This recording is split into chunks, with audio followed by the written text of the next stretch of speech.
So I'm going to share a story, a true life story.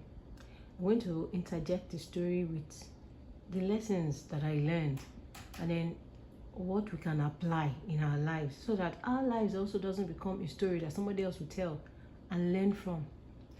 So this story is the story of Jeroboam in 1 Kings 12. The story is so detailed, there's so much to learn from. King Solomon had departed from God's directives, instead serving strange gods introduced to him by his many foreign wives. So God told him that he had lost the security of continuity of his generation on the throne, as God had earlier promised his father David, because of his utter disregard for what God, what was supposed to bring God pleasure. So now, someone else was going to take over 10/12 of the kingdom of Israel, and Solomon's son will only have 2/12 to manage. After God told Solomon this, it didn't even jolt him back to repentance.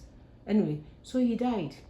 And just like God had said, his son Rehoboam lost 10/12 of the kingdom to a former employee of his father. Now, this employee's name was Jeroboam. Jeroboam had had an encounter with a man of God who told him about God's plan and how he was going to become the king over the 10/12 portion of Israel because God had chosen him and all. So all he had to do, based on the directives of the prophet, was that he should constantly seek and remain obedient to God's every word.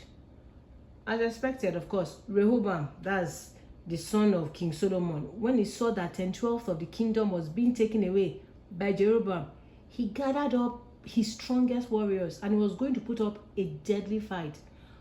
But God spoke through another man of God to him that he shouldn't. And guess what?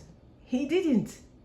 Now, one then understands that it appears as if we usually obey God when it is convenient. Otherwise, before Rehoboam made the decision which led to the division of the kingdom, couldn't he have sought this same God's counsel?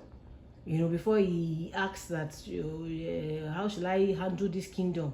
And he sought the young people's zone and he sought the elderly people's zone.